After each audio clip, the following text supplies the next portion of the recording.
Ya, ini direkam.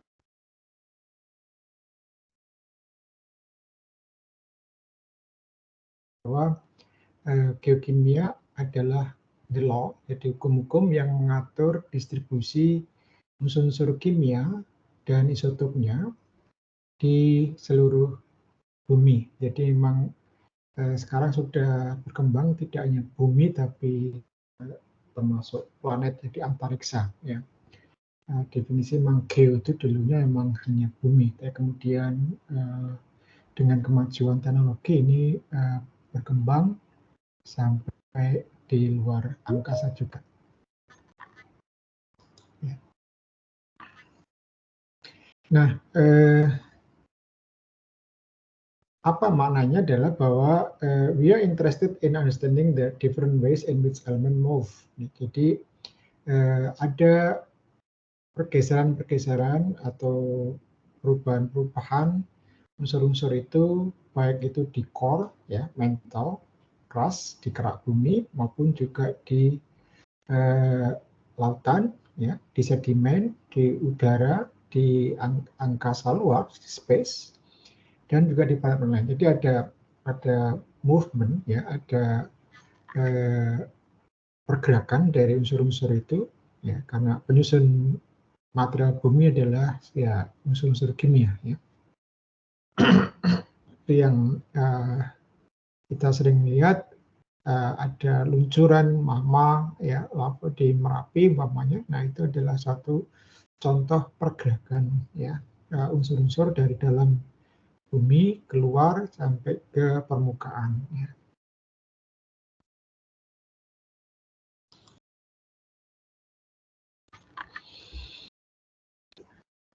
Nah,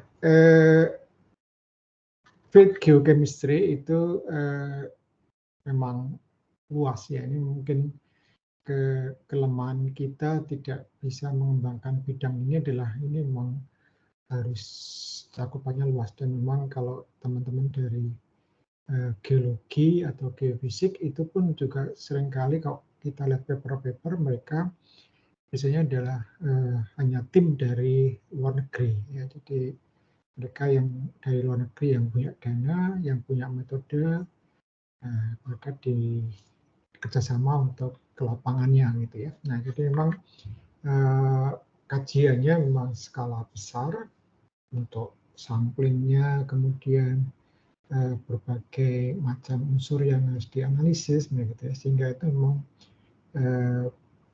biayanya besar, ya, dan tenaganya juga banyak, ya. Maka kita perlu pengetahuan analisis yang luas, ya, supaya efisien. Nah, data-data geokimia tentu ini diperoleh dari salah satunya, kalau yang menyangkut unsur-unsur tentunya memang dari analisis kimia. Nah, misalkan kita akan terbiasa di bidang geokimia, itu akan mempunyai data-data semacam ini, ya.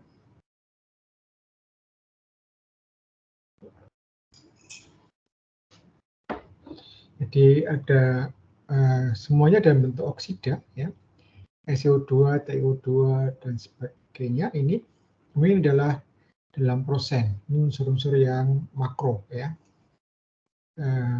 Ini masuk basalt, basaltic andesite, dan andesite. Nah, ini untuk teman-teman dari geologi mereka sudah tahu, punya pola, ya. Basalt itu kisaran silikanya berapa, yang andesit berapa silikanya, dasit berapa, dan seterusnya. Ini mereka udah punya SI, AL biasanya ini untuk indikator. Nah, saya ingat dulu waktu saya masih baru lulus S1, jadi dosen masih baru, dulu dosen itu bisa S1, ya, tahun 87. Nah, kita dikasih sampel sama dosen dari geologi untuk analisis batuan seperti ini. Nah, SIAL itu tidak mudah analisisnya. Nah, itu datanya kacau sekali, sehingga mereka, wah ini nggak mungkin data seperti ini. Kita nggak ada error dalam analisisnya. Ya, waktu itu dengan Mas pribadi di teknisi sampai lembur-lembur, ternyata datanya ya, masuk kriteria, nggak tahu mungkin kita yang salah analisisnya atau memang batuannya yang tidak murni gitu ya. Ya sudah, itu memang kita juga belum punya pengalaman dalam bidang geokimia waktu itu. Ya, kita analisisnya tentu adalah dalam SI, dalam TI, AL, nah nanti kemudian dikonversi ke SiO2. Ya, tentu ini pelajaran stoikiometri biasa yang saudara harus sudah nggak boleh salah ya. Nah ini yang unsur mikro dalam BPM ya. BPM di sini karena ini padatan ya, jadi miligram per kilogram. Jadi yang jangan salah, BPM di larutan itu miligram per liter, karena 1 liter kalau media air itu dianggap sama 1 kilogram ya, tapi aslinya adalah miligram per kilogram. Nah, ini distribusi unsur-unsurnya. Nah, ini yang juga masih kadar BPM ya.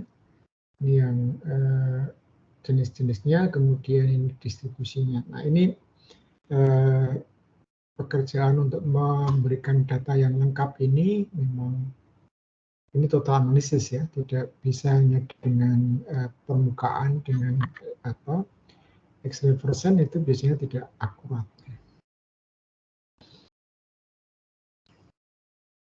Nah, ini juga nanti kemudian dikaitkan dengan stabilitas unsur ya. Stabilitas unsur itu unsur-unsur yang radioaktif itu punya umur yang nanti dia akan berubah komposisinya ya, karena mengalami peluruan. Ini unsur-unsur yang banyak ya, sampai dengan Fe, kemudian ini ada yang mengarah pada unsur radioaktif yang tidak stabil. Ya. Nah, unsur-unsur yang ringan, jadi ini yang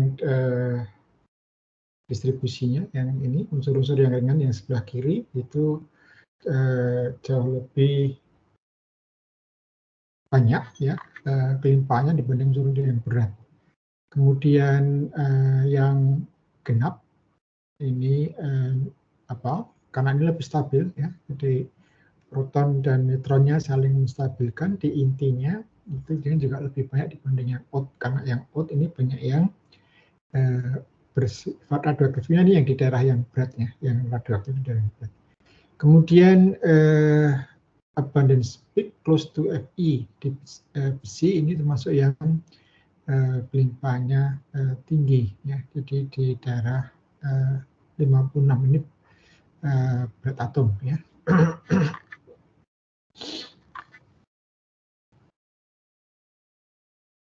Nah, ini kalau di sistem surya itu yang ringan, hidrogen, helium itu tinggi, kemudian lithium berion itu rendah, kemudian oksigen, jadi karena hampir semua unsur dalam bentuk oksida. Fluorin juga rendah, nah ini Fe ini yang tinggi. Ya. Kemudian ke sana makin sedikit. Ya.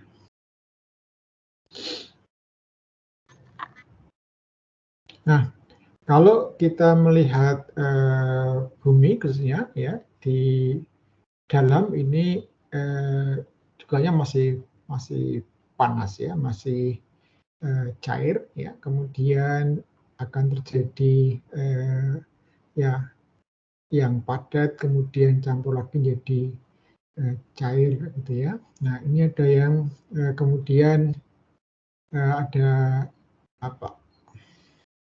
jadi kayak ada kolam-kolam yang cair di situ. Ini juga terjadi perkolasi di sana. Nah, ini yang masih ada iron dropletnya di situ ya. Kemudian, nah yang jadi padat itu hanya di permukaan ini, yang sudah jadi keras itu ya, yang di permukaan ini sebenarnya itu hanya makin ke dalam itu masih cair gitu ya.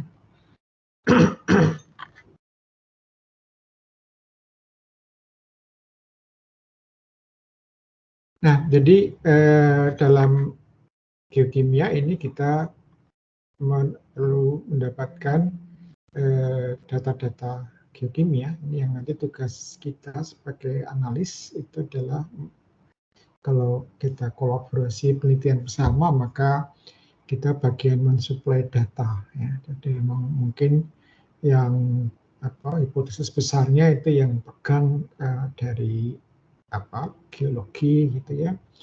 Tapi kita yang menganalisis data. Nah, satu contoh yang sudah jadi itu ada yang Bu Hani yang sekarang kepala vulkanologi yang di Jogja.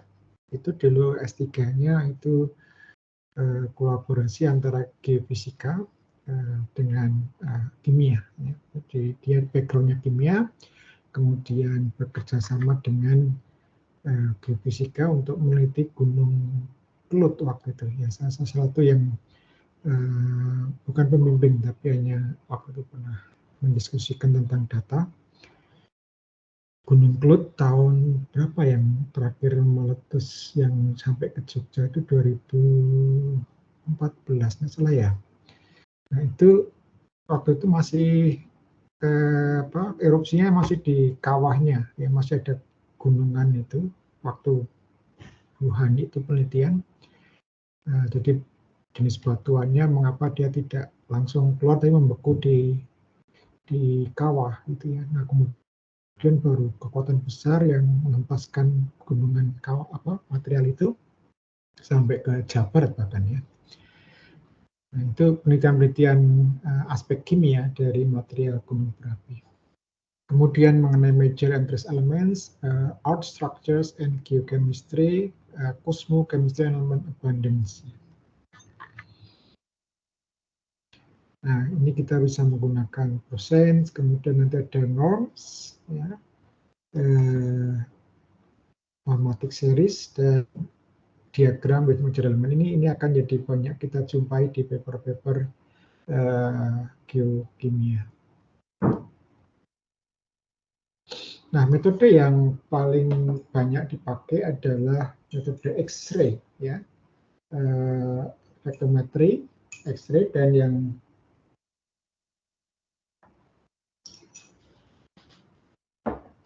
yang paling juga sekarang banyak dipakai juga adalah mass spectrometry. Nah, ini karena dengan MS yang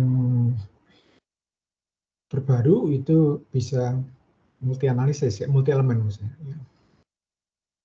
Kemudian bisa menggunakan ya ini primary X-ray untuk eksitasinya atau pakai plasma, ya, pakai plasma.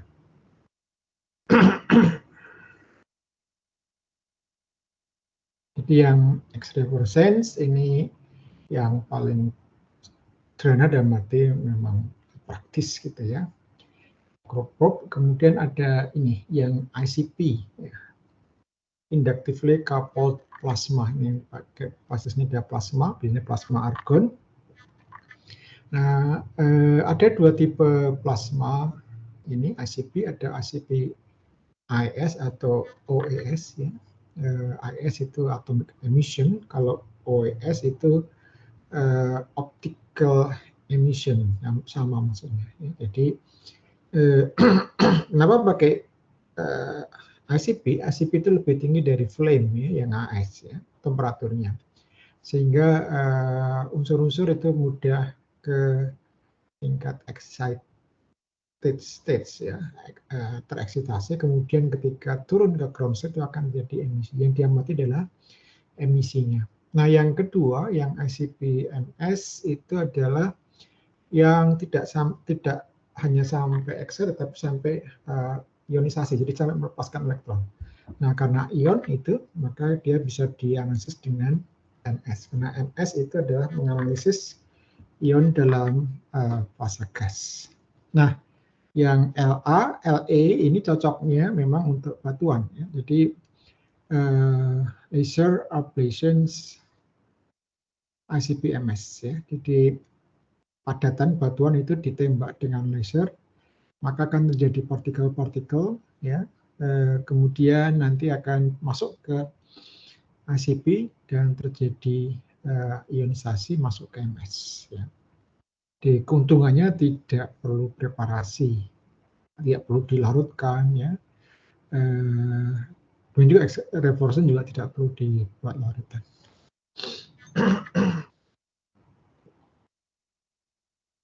Kemudian ada thermo ionization mass spectrometry. Ini ionisasi dengan thermal, ya.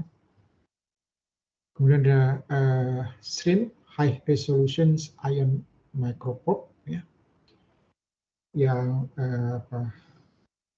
teknik-teknik yang baru, ya, nanti akan kita coba lihat di paper-paper mana saja yang banyak dipakai, yang sering dipakai. Ya, jadi X-ray fluorescence itu cocok untuk major karena memang dia kurang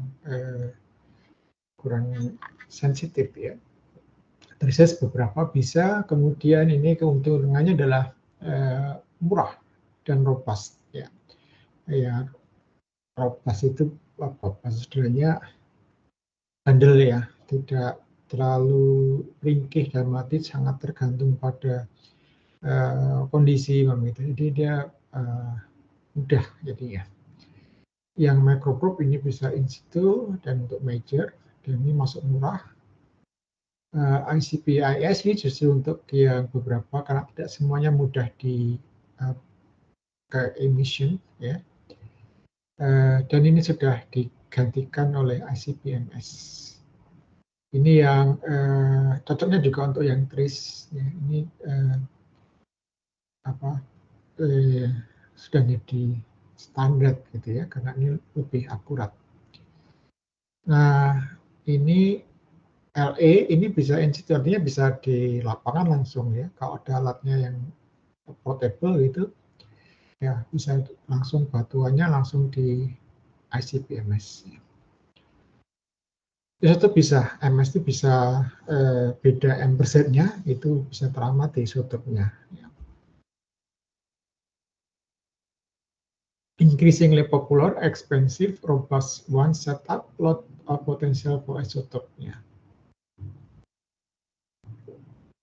Ini yang di Teams, basic tool for geochronology, complicated to use, ini perlu clean chemistry. Jadi ini yang geokronologi itu biasanya pakai radioaktif, ya. Jadi nanti dari komposisi isotopnya kita bisa memprediksi umur batuan. Ada SRIM ini untuk geokronologi juga, jadi basisnya adalah dari isotop, bisa in situ. Extremely expensive and difficult to use, will probably be replaced by LSPMS. Nah, ini satu contoh penggunaan laser ablation di Mars ini, ya. Ya, saya pernah ikut seminar di tahun 95, itu sedang rame-ramenya orang kimia ini yang mendesain alat ini untuk dibawa ke Mars, ya. Harus kuat radiasi luar angkasa, ya. Nah, ini jadi tidak perlu bawa sampel ke bumi, tapi dari sini datanya langsung bisa dikirimkan ke bumi. Apa isinya batuan-batuan di Mars itu.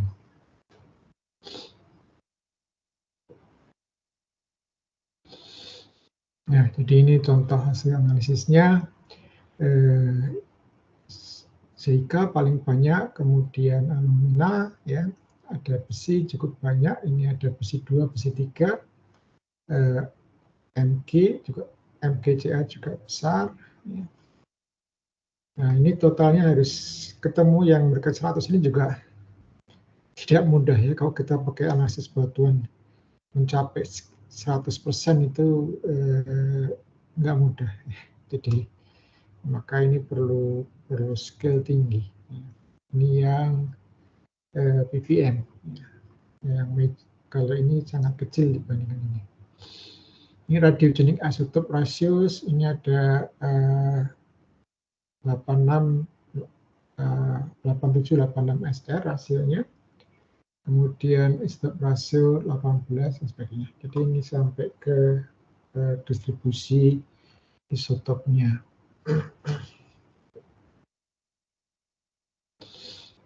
Nah, jadi yang didefinisikan sebagai major element itu kira-kira 1%, ya. Ada yang 0,1 dan 1%, tergantung pada autorsnya. Itu biasanya memang ya di atas 1% lah ya. Command of mineral phases. Jadi ini yang dia menjadi bagian dari komposisi mineralnya, ya. Jadi bukan sebagai hanya pengisi atau ya apa motor gitu ya, tapi dia memang bagian dari struktur mineralnya. Ini yang kurang 0,1, ini disebut trace, substitute in crystal but do not form phases on their own. Jadi dia hanya impurities gitu ya, jadi yang dia mungkin terjebak di dalam kristal.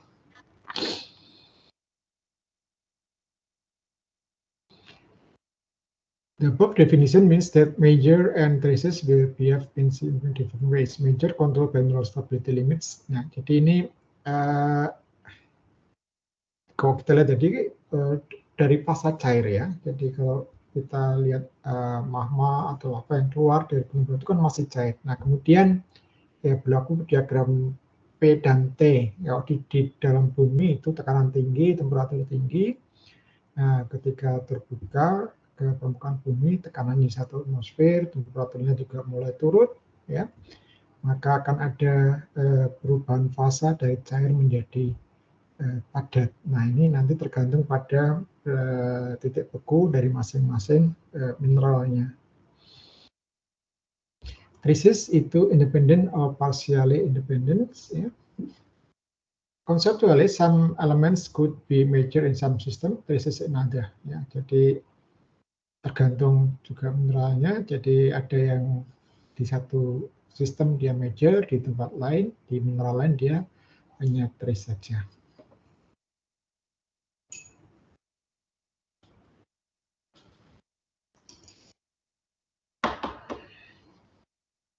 K in the mantle of zircon in crystal magma. Nah, jadi ini ya saya katakan teman-teman geologi mereka udah langsung, bahkan hanya dengan mikroskop mereka bisa memperkirakan. Jadi kalau mineral-mineral itu, misalkan kita mengambil batuan zeolit gitu ya, kita mungkin hanya melihat abu-abu. Itu zeolit itu setelah di mikroskop akan ketahuan, oh di sana ada silikanya, ada apanya. Jadi orang geologi akan kemudian dari data mikroskop luasan itu mereka membuat persentase apa namanya mineralnya apa saja. Nah, yang dulu ada ISO-S2 yang dari Maluku Tenggara, ya Maluku yang nggak tahu namanya lupa saya, dekat dengan NTT katanya. Dia bawa batuan langsung dari sana, kemudian dianalisis di geologi, ya macam-macam, kemudian ya dipelajari gitu ya. Ini, jadi ada yang 50% itu SO2, kemudian yang andesitik itu lebih tinggi, eolitik itu lebih tinggi lagi. Kemudian ya ini ada gabungan MgO dan CaO, ini AL-nya makin kecil di sana, MgO dan CaO-nya juga makin kecil, yang Fe2 dan Fe3-nya makin kecil, yang kuning ini adalah NaO dan ini yang tinggi. Jadi ada pola-pola yang kita bisa mengamati ya trennya. Nah, itu nanti akan bisa dianalisis, dikaitkan dengan sifat-sifat fisik juga. Nah, jadi ini kalau gambar ini kita udah sering belajar juga tentang struktur dari bumi, ya. Yang di sini kalau kita ambil kotak ini dalam kilometer, ya. Jadi kilometer, kalau kita sering mendengar gempa kedalaman 10 km itu ya sebenarnya masih sangat dangkal, makanya sering 10 km termasuk yang ininya dangkal. Ya. Ini ada oceanic crust, ini yang continental crust yang daratan, kemudian ini sampai 50 km kira-kira. Ya. Kemudian yang ini astenosfer, ini yang litosfer, ya, yang di sini. Ini sampai 100 kilo, kemudian ada mesosfer, ya, di bawah 350, ini di dalam sini. Di sini liquid outer core yang di dalam ini, ya, kemudian solid inner core yang di paling dalam. Ya. Di dalam sana litosfer, kemudian asthenosfer dan mesosfer. Ini yang disebut dengan crust-nya, keraknya. Ada oceanic crust, ada yang continental crust.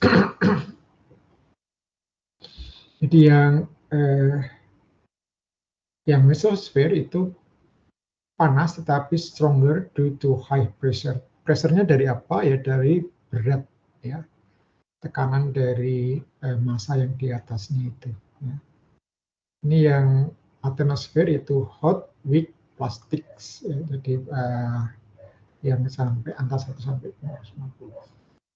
Yang di litosfer itu dingin, rigid, dan brittle. Nah, jadi ini yang di permukaan bumi. Ya, ini kalau di unsurnya, ya, ini O-nya yang tinggi, ya.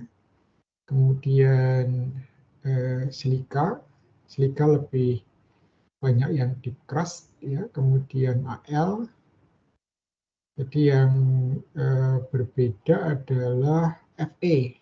Fe itu di dalam cenderung lebih tinggi, ya. Kemudian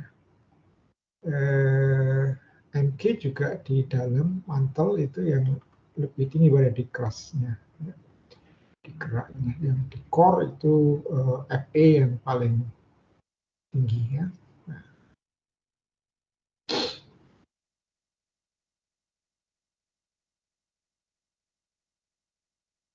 Nah, jadi major element itu ini terutama Si, Al, Fe, Mg, Na dan Ca, ya, dan dia sebagai oksida, ya, untuk perhitungannya, karena nanti dalam mineral itu antar unsur itu ada jembatannya oksigen, ya. Jadi FeO, Fe, SiO, Si, AlO, Li, jadi dia pengikatnya adalah oksigen.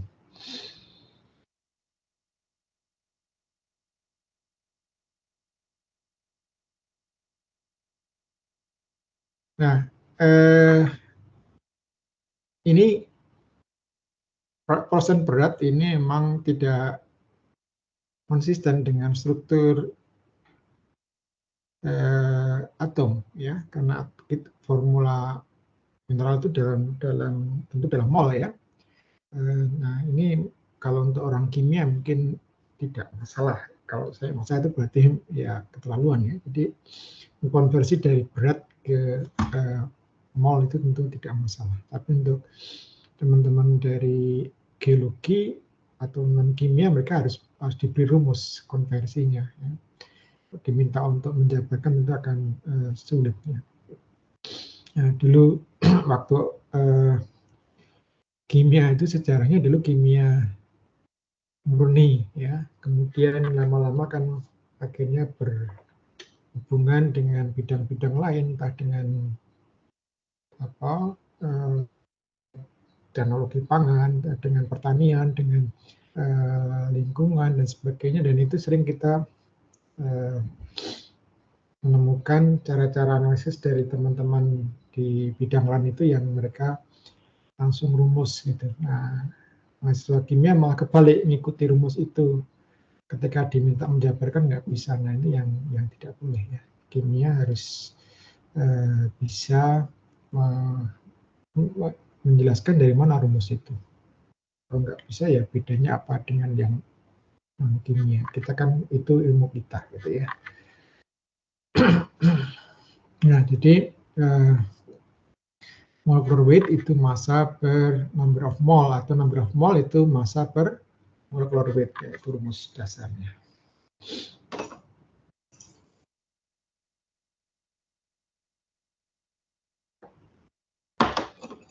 Nah, misalkan kita punya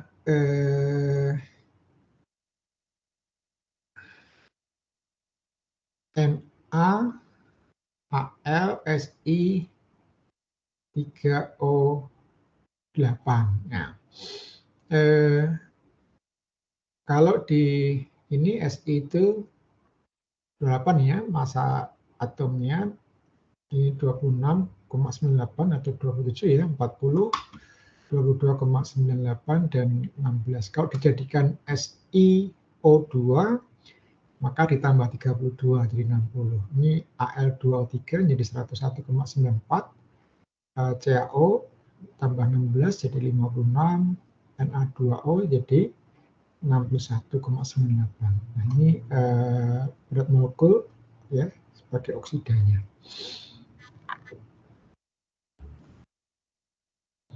Nah, jadi kalau kita mau menghitung ini berapa persen Na2O, Al2O3 dan SiO2 di sini, dan di sini ya kita bisa tadi ya menghitung dari perbandingan molnya.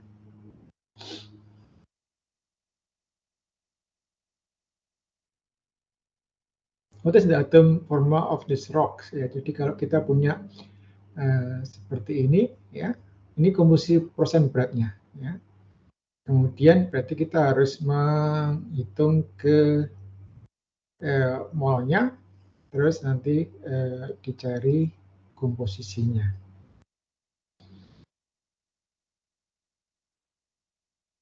Ya, mungkin supaya tidak abstrak, bisa kita peragakan ya.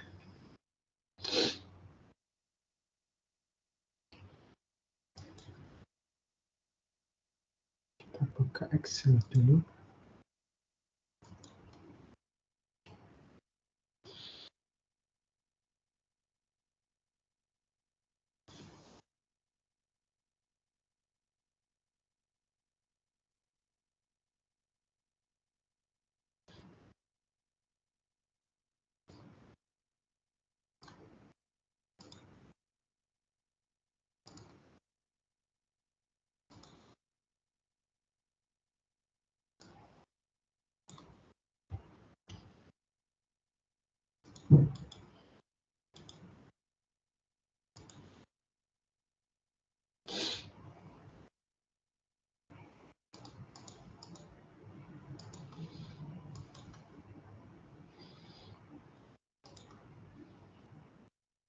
Kan ini.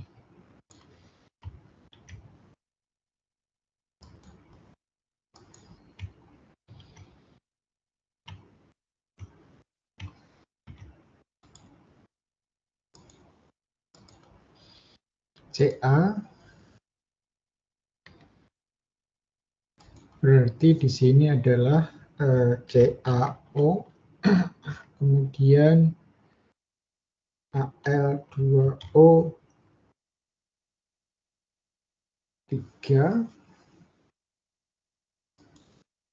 SiO2 berarti ini 2 SiO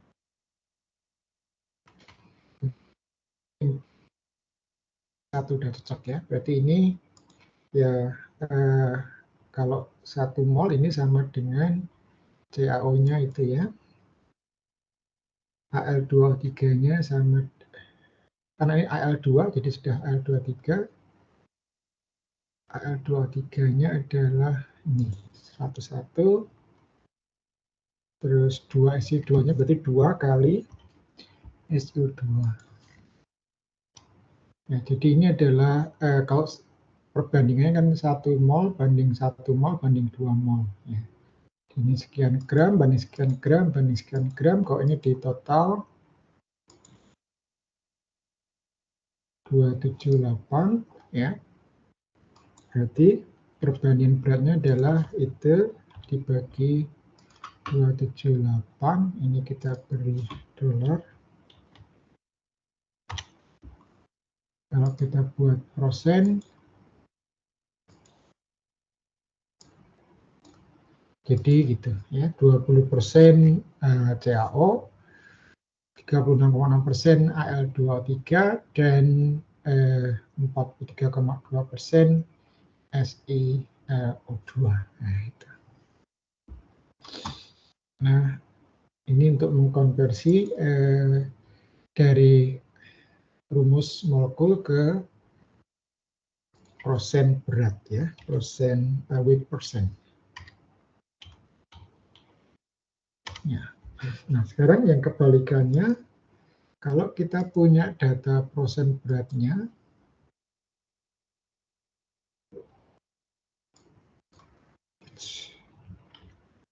kita copy.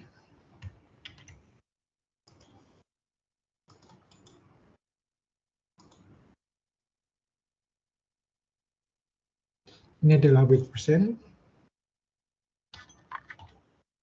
Kemudian kita pakai ke molnya ya. Jadi ini kan totalnya mestinya 100 ya. 90,46. Nah, ini misalkan kalau kita jadikan rasio mol berarti 73 dibagi dengan SiO2 itu adalah 60.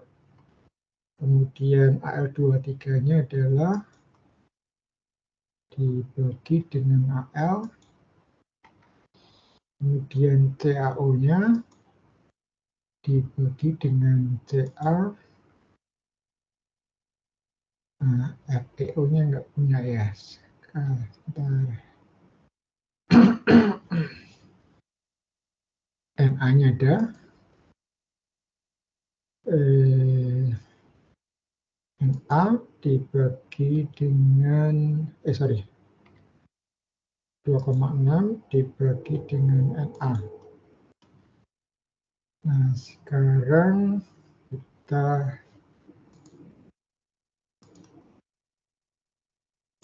cari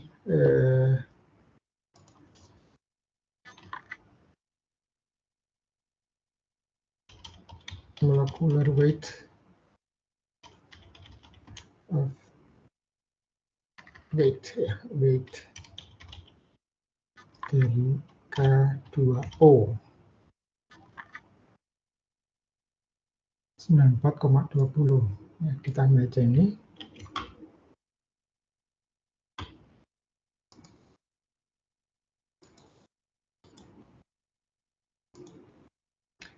FeO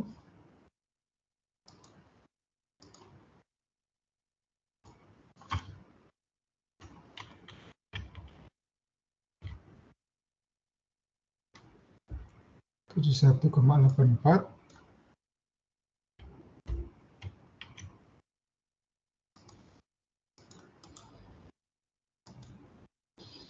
dan MgO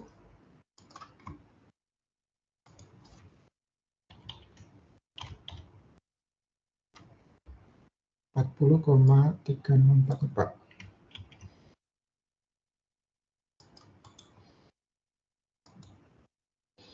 Nah, kita bagi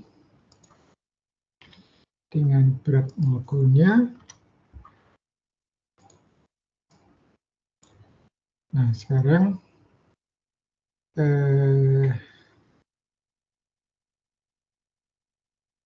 kita buat ya. Sekarang kita hitung mol SI-nya ya. Sekarang kita mol dari SI, karena kita mau mencari rumus molekulnya ya. Ca, Mg,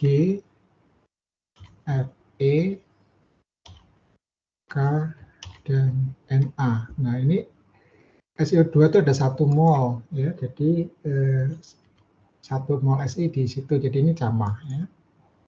Yang Al-nya itu tiap molnya Al23 itu ada 2 molnya, jadi Al-nya ada 2 kali molnya Al2O3. CaO-nya 1, MgO-nya juga ada 1 mol Mg di dalam MgO, FeO-nya juga ada 1 mol Fe. Nah yang K itu ada 2 kali mol K2O. Terus Na-nya 2 kali mol Na2O ya. Jelas ya di sini ya. Nah, sekarang kita lihat yang paling kecil 0,08, 0,14. Ini yang paling kecil ya, 0,014, 0,19. Ya. Jadi kalau ini kita ambil 1 ya, berarti ini sama dengan ini dibagi dengan dia sendiri, tapi yang ini kita jadikan pembagi ya.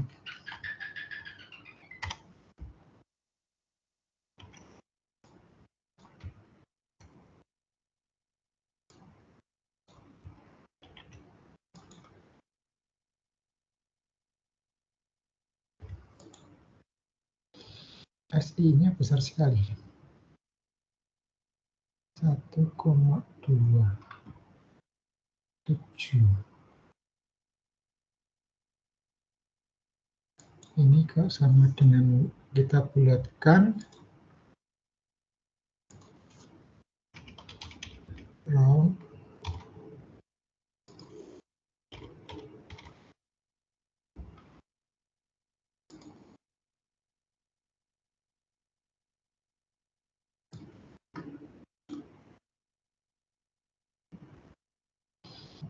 seperti itu ya. Jadi ada Si85, Al19 perbandingan molnya, CaO Mg-nya 1,1, Fe-nya ada 2, K2, ini nanti bisa dijumlahkan kadang-kadang ya. Jadi kadang-kadang nanti jadi ini CaMg jadi 1, kemudian Fe sendiri, Kna jadi 1, 14. Ya. Gitu. What is the atom formula of the rock? Ya, formula atomnya. Ini kalau ini massa, kemudian dikonversi ke unsurnya. Ya, ini perbandingan unsurnya. Ini mol atom. Ya.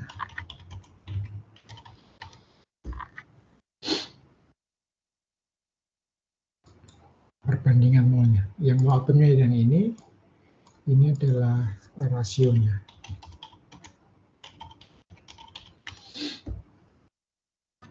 Jadi ini yang jadi formula.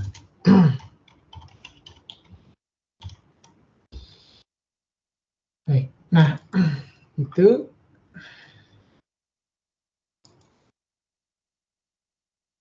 ini udah masuk granit ya. Granit itu Si-nya tinggi, keras ya. Al.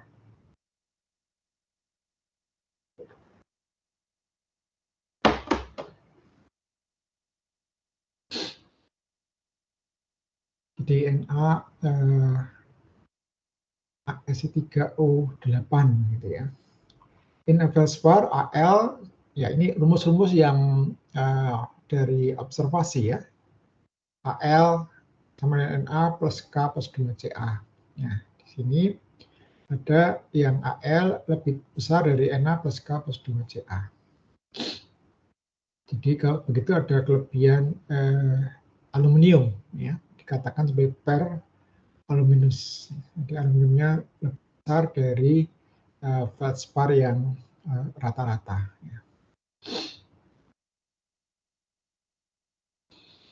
Nah, ini kemudian buat diagram-diagram seperti ini untuk mengkelompokkan, mengklasifikasi batuan. Jadi ini Al23 yang lebih rendah, lebih tinggi dari CaO, K2O, dan Na2O, ini disebut sebagai peralumnis. Dalam kategori ini ada biotit, muscovite, cordierit, andalusit, dan garnet. Kemudian yang kalau ini lebih tinggi, ini yang metal minis, ya, ini AL-nya lebih rendah. Ini masuk dalam piroksen, hornblende, dan biotit. Nah, ini dia dari ini. Bahkan kalau A23 lebih rendah dari K2O dan Na2O, ini ya, ini masih lebih tinggi dari K2O dan Na2O, ini lebih rendah dari Na2O dan K2O, ini masuk peralkalin. Ini adalah K dan Na itu representasi dari sifat basa, alkalin. Makanya disebut sebagai peralkalin. Nah, masuk di sini ada agirin, ribektit, dan alphet-sunitnya. Ada begitu banyak jenis batuan yang saya kira nggak perlu dihafalkan ya. Jadi ini dalam perhitungan dari dalam mol ya ini ya, bukan persen berat tapi dalam mol, molar proportion. Nah ini kodenya adalah A ini untuk aluminium dibagi dengan CNK, C untuk CaO, N untuk Na2O, dan K untuk K2O. Nah, ini diusulkan oleh Shen tahun 27. Nah, jadi ini nanti akan banyak ya. Kalau kita lihat paper masih ada lagi yang membuat perbandingan untuk menganalisis komposisi itu untuk mengelompokkan berbasis pada komposisi kimianya. Nah itu sebenarnya peran kimia analisis ya untuk pendalaman dalam memahami geokimia.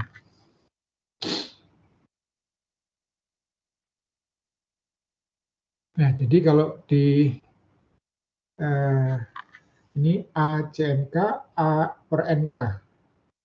Jadi yang NK itu yang ini ya. Jadi kalau di sini berarti ACNK-nya lebih besar dari NK sampai sini, tapi yang di sini ANK-nya A-nya lebih kecil dari NK. Nah, jadi kalau ini ACNK, ANK ini yang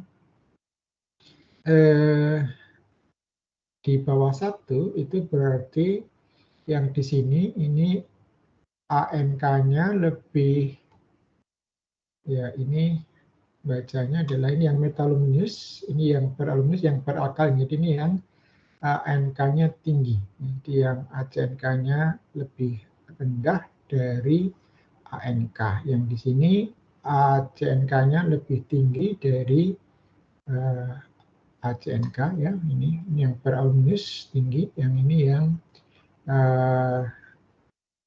ANK-nya masih lebih rendah dari ACNK, ini yang metaluminous.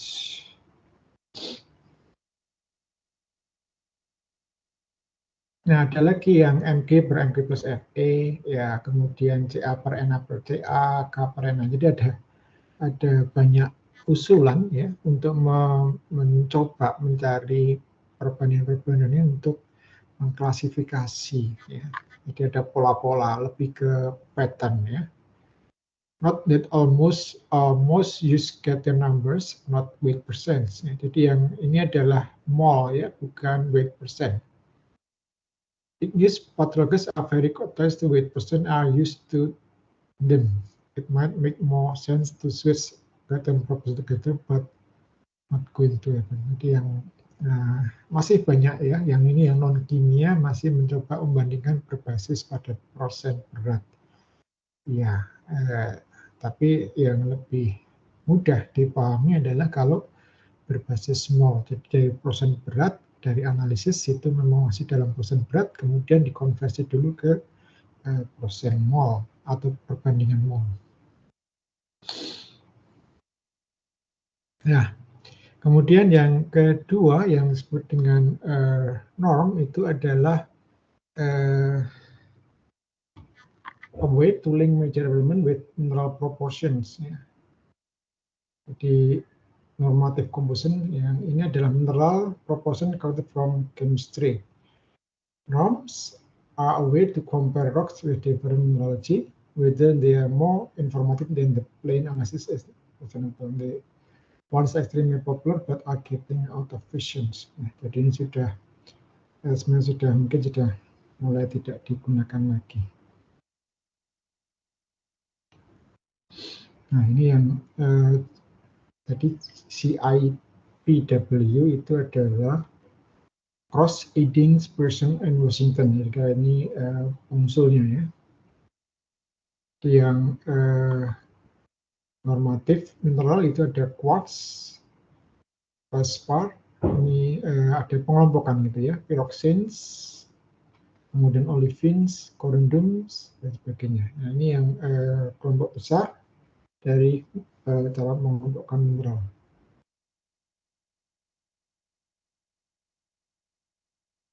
Only anhydrous mineral are used in CIPW, no micas and people.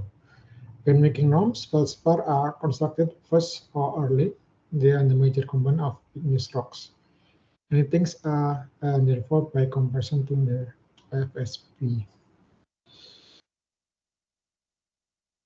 Nah, ini tadi ada paraminus itu masuk korundum normatif. Ya, ini pengelompokannya, perakannya adalah aktif normatif.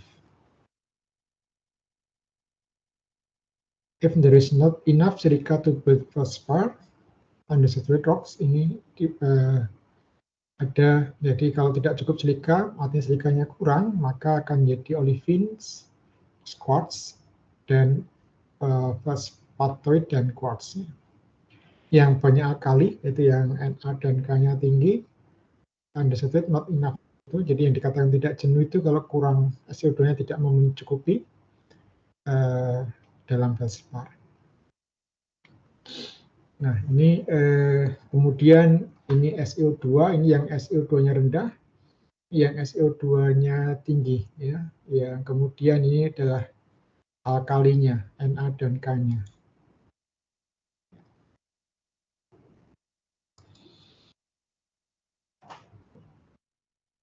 Ya, kalau kita dengar berita-berita kemarin yang di Purworejo itu batuan andesit, nah ini di sini, ya.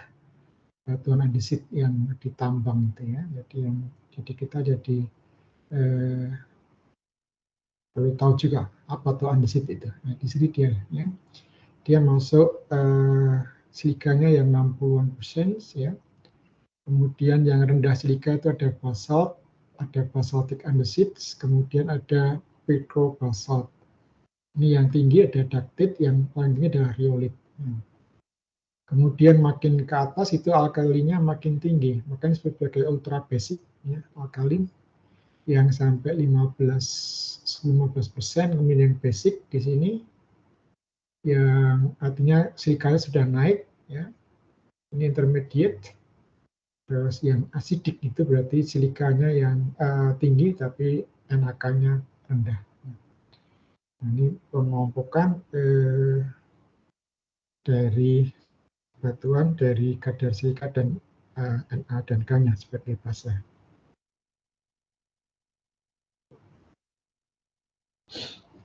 Jadi either quartz, KZ, dan Ol to olivine ya. Saturated undersaturated ya. Olivine itu di sini yang undersaturated ya. Now, in real life, they can have neither. Note that it has nothing to do with the notion of basic acid Boole or basic mafic linked to the amount of light and dark mineral. Ya, jadi di sini adalah yang masuk yang apa undersaturated yang di atas garis saturation itu. Ini masuk yang feldspar ya di sini. Kemudian yang feldspar FSP bearing rocks, kemudian yang ini adalah quartz yang banyak kuarsanya, ini yang normatif. Ya.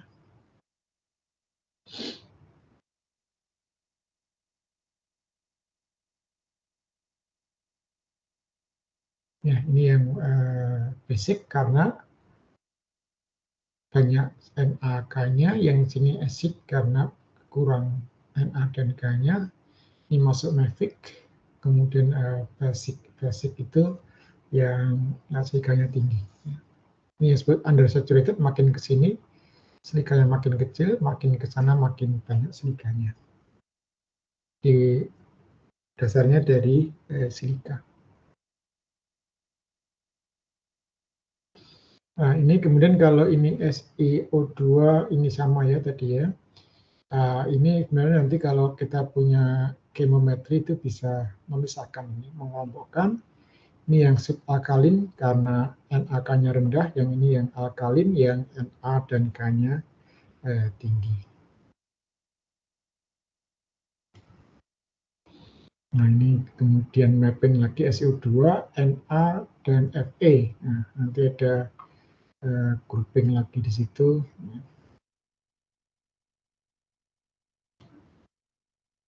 Ada banyak ya cara untuk mengelompok-kelompokkan batuan dari proses pembentukannya dan juga dari ya komposisinya. Ini masih skema yang sama tadi, ini garisnya.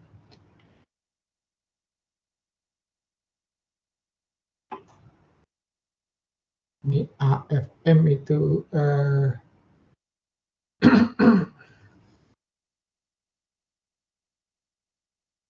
Columbia River Basalt ya, further subalkalin, mamasis into tholeiitic and calc. Jadi ini untuk mengelompokkan. Masih sama ya, ini ACNK tadi sudah data. ANK beraluminius.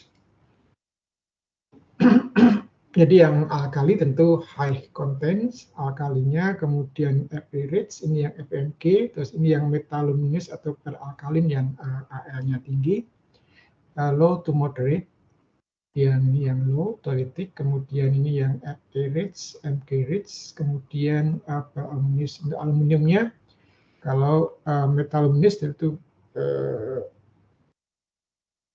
tadi ya A per CNK-nya, ya, yang ini adalah metaluminous, yang ini metaluminous. Ya.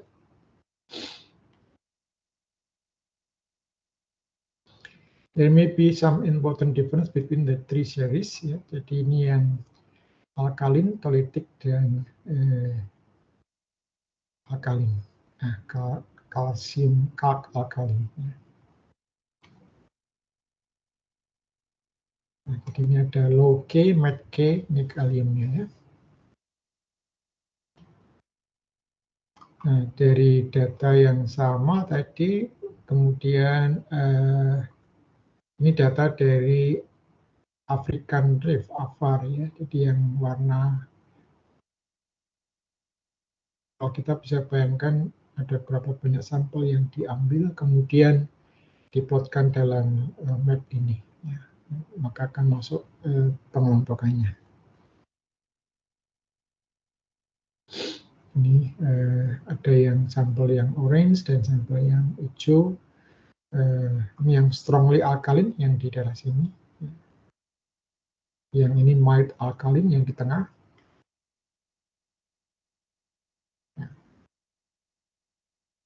Ini yang kemudian ini Si dengan K, ya Pak, tadi Na dan K hanya K saja. Ini yang high K, medium, dan low K. Ini silikanya terdistribusi dari rendah sampai tinggi. Ini contoh di Guatemala yang warna kuning, segitiga ini yang di Tonga, terus yang plus ini yang di Papua Nugini. Ya. Jadi melibatkan banyak negara. Ya.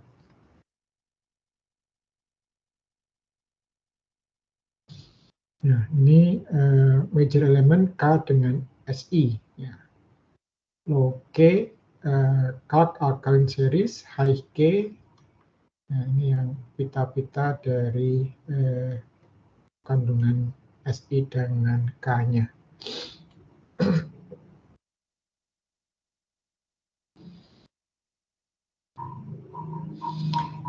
As usual, nature does not like pigeonholes and classification rocks to be studied on case by case. Jadi ya tidak bisa ada pemisahan yang tajam, akan blur ya jarak satu dengan yang lain. Jadi itu hanya gambaran secara umum ya, tentu tidak bisa diatur. Alam itu ya sangat natural ya, tidak beda dengan kalau sintesis yang di laboratorium.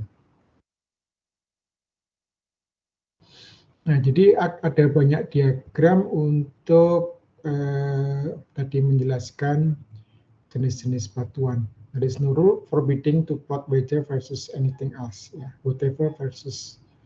Jadi ada banyak ya, nanti bahkan paper-paper baru juga masih banyak. But some diagram tend to give better result. Ya, the most commonly used X something related to differentiation SiO2 or MK. Y any other elements ya. Jadi tadi kita bisa membuat diagram macam-macam. Bivariat misalkan ini sumbu X-nya adalah Si, ya. Sumbu Y-nya ada Na, ada Fe, ada Al, ada Mg, ada CaO, ada K2O. Jadi dari sampel yang sama kemudian kita bisa mengamati pattern-nya, polanya. Jadi ada pola yang AL-nya seperti ini, Fe-nya turun, kemudian Na-nya naik, ya. Ini K2O-nya naik, jadi Na dengan K mungkin mirip, Mg dengan Ca juga mirip dengan Fe, Al ini yang ada maksimumnya. Ya. Jadi makin tinggi Si yang Fe dengan Na dengan Ca dan Mg cenderung turun, tetapi Na dan K bisa naik walaupun beda juga polanya.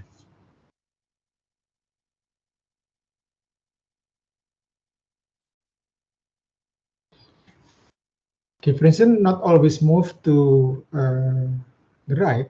They can be misleading when using SiO2 closure effect due to the overwhelming weight of SiO2. It has been proposed to use oxide instead of oxide star ya. Ini yang jadi tidak hanya K2O tapi K2O yang dibagi dengan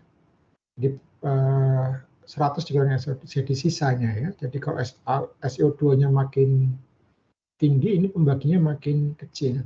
Pembaginya makin kecil karena jadi kalau SiO2-nya 40 kan ini masih sisa 60 di bawah pembaginya. Tapi kalau SiO2-nya 80, pembaginya tinggal di 20. Kalau pembaginya besar, makanya akan jadi besar. Nah, jadi ini contoh distribusi SiO2 dengan NGO. Ini dengan MgOX.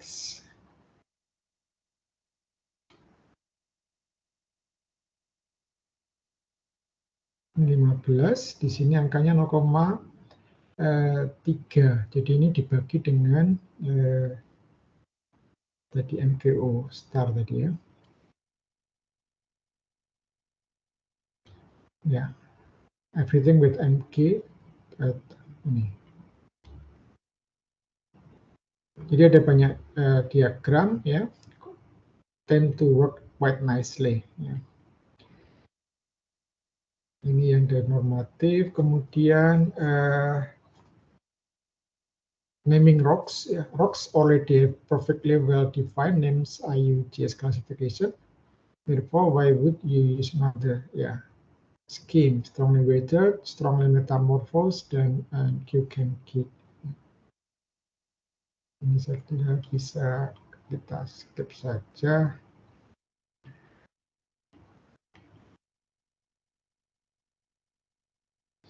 Ini yang prosen berat. molecular weight. Ini yang bermolekulnya, ini adalah weight persen per molecular weight. Ini dibagi, jadi ini kemudian ini adalah mol persennya. Mol persennya 50, yang Ca-nya 11, Al-nya 9.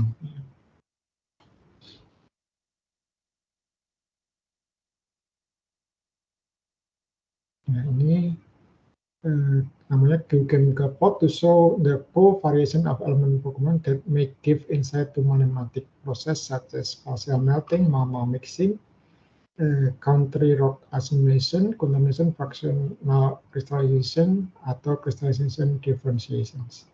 Tipenya adalah tadi ya, bivariate XY.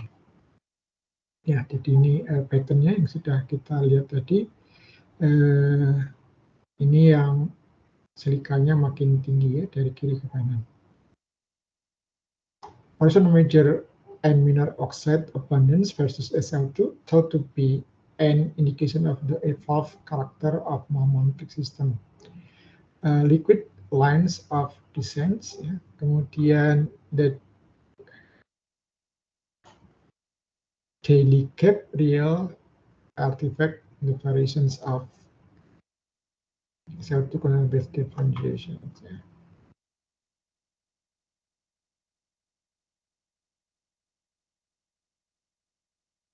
Ini beberapa indeks yang ada diatur, ada basic index, ini formulanya 100 kali Na2O per K2O dibagi Na2O K2O per CaO. Jadi untuk dari mol tadi ya, ada Larson index, Nicholas index, ini tidak oksidanya. Kemudian ada Mafic index, ini Mafic itu Fe dibagi dengan Fe, dan Mg. Ada MgO, ada Mg, dan seterusnya, ya, ada banyak. Ya, ini kemudian ada pola-pola terhadap variasi X dengan Y. Ini ada di sini ada contohnya adalah SO2, kemudian ini ada pola untuk K2O, Na2O, TiO2, MgO, Al23, CaO, FeO, dan seterusnya.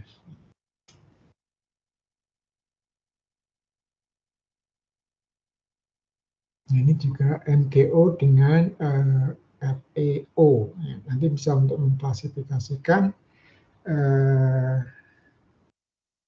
jenis-jenis batuannya. Ya.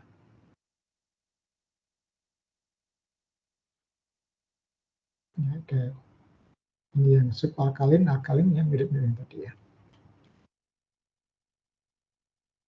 Yang tadi peraluminous, metaluminous dengan peralkalin dari berbagai sumber. Ini yang Al dibagi dengan NKC atau ya Na, K, dan Ca. Ya. Ini NaK dibagi Al.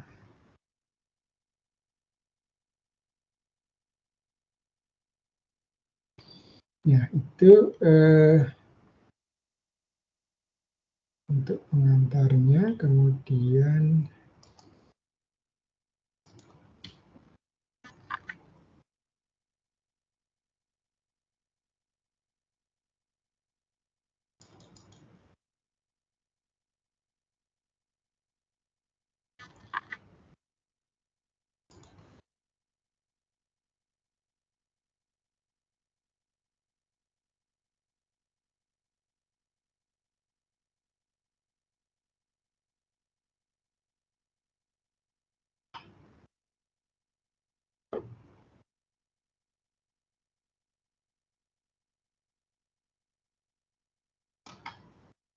ya sama ya. Jadi kalau saya tunjukkan di Google Classroom-nya,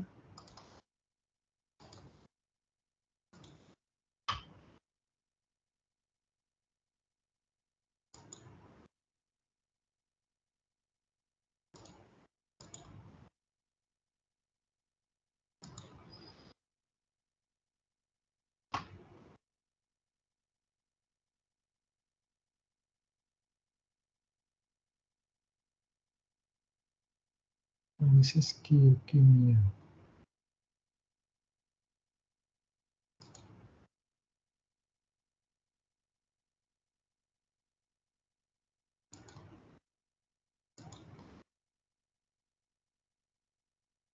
Sudah masuk ya.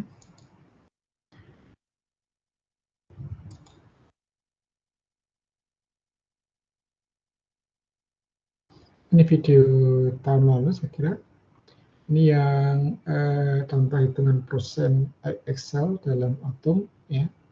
Kalau saya buka di sini hitungan persen atom,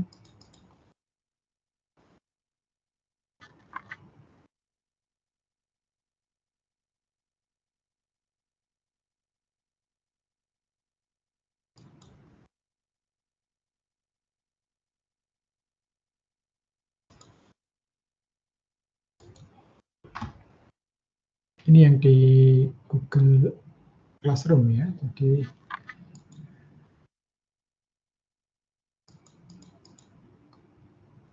ini persen beratnya, kemudian berat molekulnya, persen mol, jumlah molnya, kemudian ini atom proportionnya.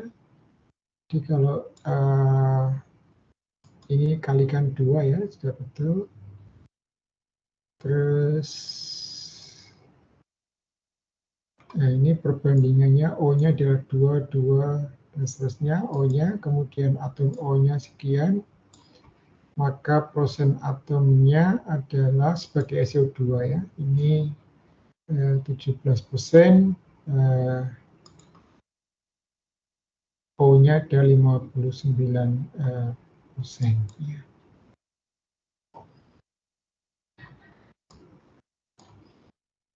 Nah, ini yang saya berikan contoh yang sering sebagai organoid juga nggak bingung ya. Jadi kalau kita punya, kita bayangkan kalau kita punya diberi batuan, sampel batuan padatan gitu ya. Setelah kita preparasi, kita hancurkan, kemudian kita timbang 500 mg. Kemudian larutkan menjadi setelah didestruksi, kemudian jadi larutan 500 ml gitu ya. Nah, misalkan untuk contoh analisis Fa, ya, kita terlalu pekat, kita hancurkan 10 kali. Kemudian dengan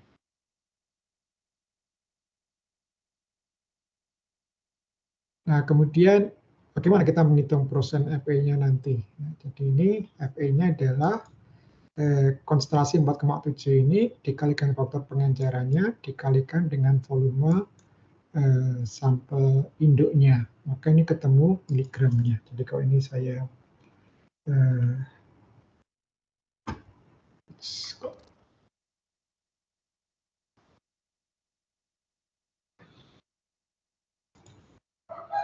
ini F2-nya, F2 ya, ini ya.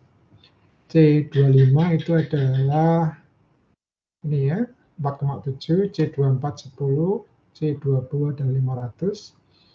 Karena ini ppm itu mikrogram per meter, menjadikan dibagi 1000 supaya di miligram. Nah, ini persen Fe-nya adalah dibagi dan batang. Jadi ada 4,7% gitu ya. Nah, kalau sebagai Fe23 maka L6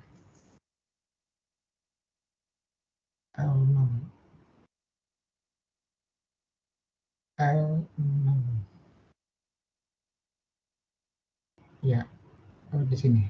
Ini ya, 159 berat molekulnya adalah di sana. Fe-nya berarti 55,8, maka persen sebagai Fe23 adalah Fe23 dari 2 Fe, 2 kali Fe dibagi dengan C32 dibagi dengan 2 kali Fe kalikan C30 itu persennya. Maka persen Fe23 jadi 5,723. Ini perhitungan persen berat dari SiO2 ya. Rasio molnya adalah 3, 0,5, 0,5 ya. Persen O-nya ada jumlah atom O-nya ada, ini SiO3 ya, jadi Si3 berarti ada 3 SiO2, 3 Al23 berarti Al-nya 1 di sini jadi setengah ya. Jadi 3 itu karena ada 3 di sini. Setengah karena ada 1 tapi masuk ke sini 2 jadi setengah kali 2 1. Na di sini ada 1, ini ada 2 di sini maka kalikan setengah ya. Berarti O-nya kalau ada 3 Si, O-nya ada 6. Al-nya hanya setengahnya, harusnya Al23 tapi untuk 1 Al menjadi 1,5 dan seterusnya. Nah, ini persen molnya 75, 12,5. Kemudian zat molekulnya, ini beratnya, terus persen beratnya. Ini untuk yang datanya ini, kemudian ini adalah data persen atomnya.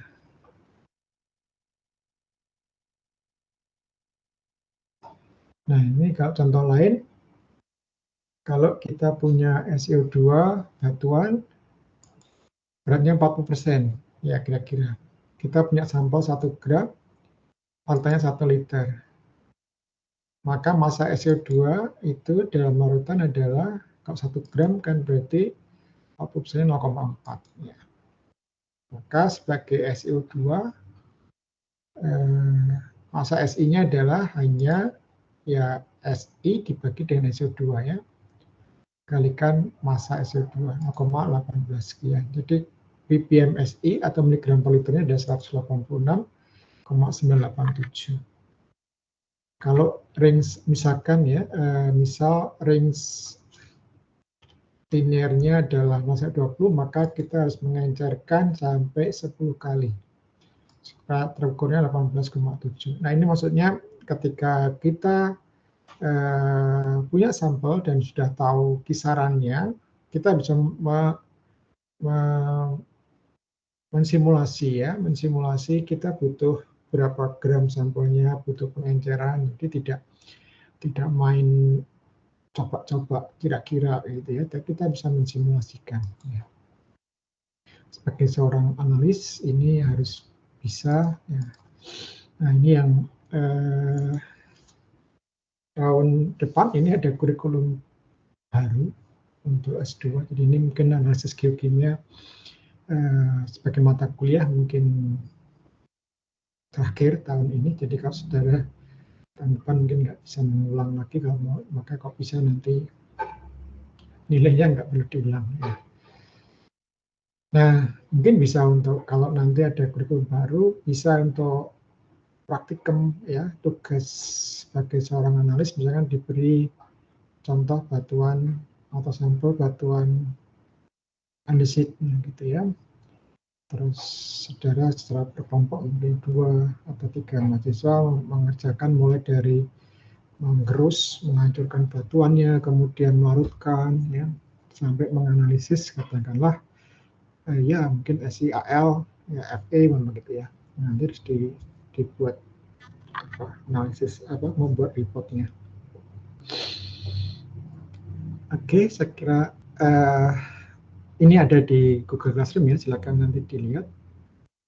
Beberapa mungkin akan saya pindah ke YouTube karena ya, beban Google Drive-nya harus dikurangi.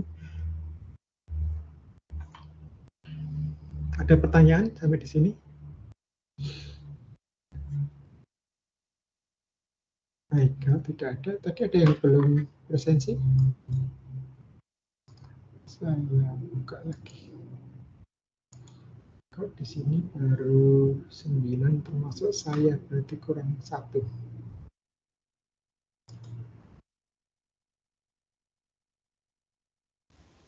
Pak Dwi izin bertanya.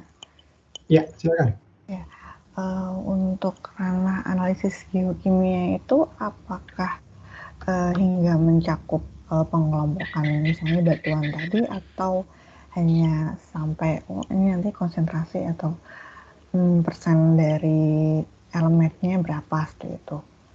Dan pada umumnya apakah untuk analisis geokimia itu ada untuk mengkonfirmasi, oh misalnya ditemukan batuan ini gitu di daerah ini, dan memang sudah untuk mengonfirmasi loh, oh ini bantuannya termasuk yang andesit atau yang mana, atau pada umumnya apakah analisis biokimia dilakukan, belum tahu ini untuk pengelompokannya, itu Pak.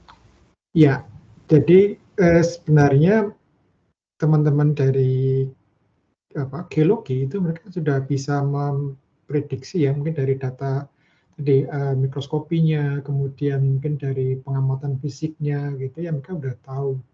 Hanya kan batuan itu nggak pernah murni, kan ada ceplok-ceploknya yang beda-beda, ada keselip batuan yang lain seperti itu ya. Nah itu yang kemudian memang akan jadi variabilitas.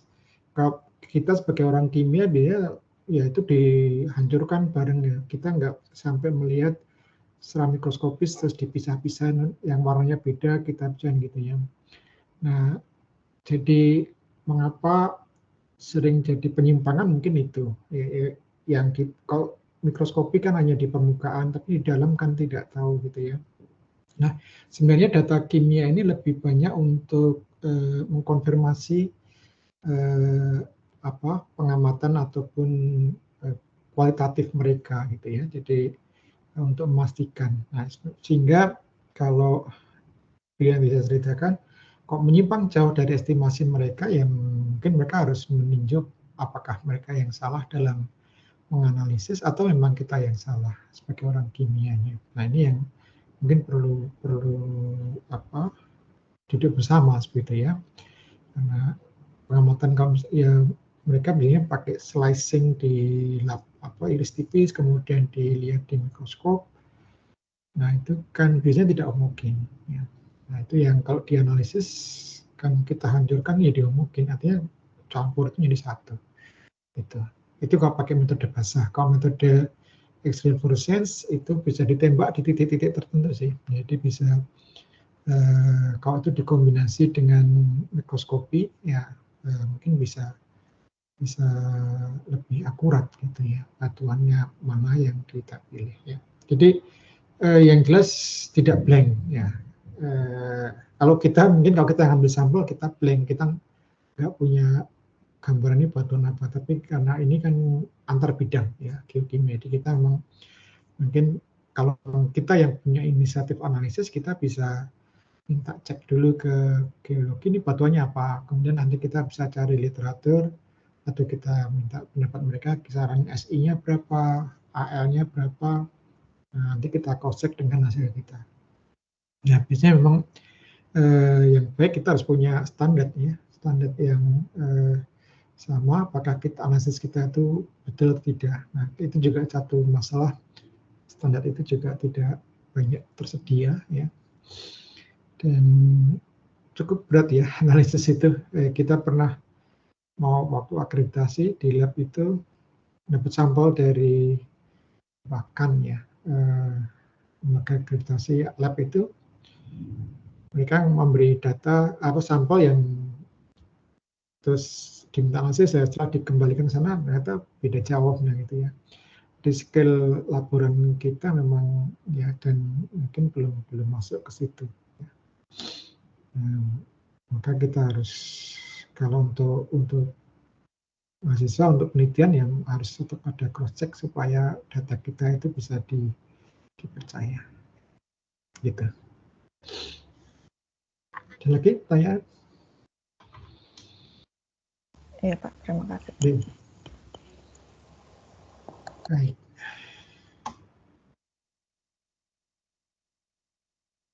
Sudah cukup?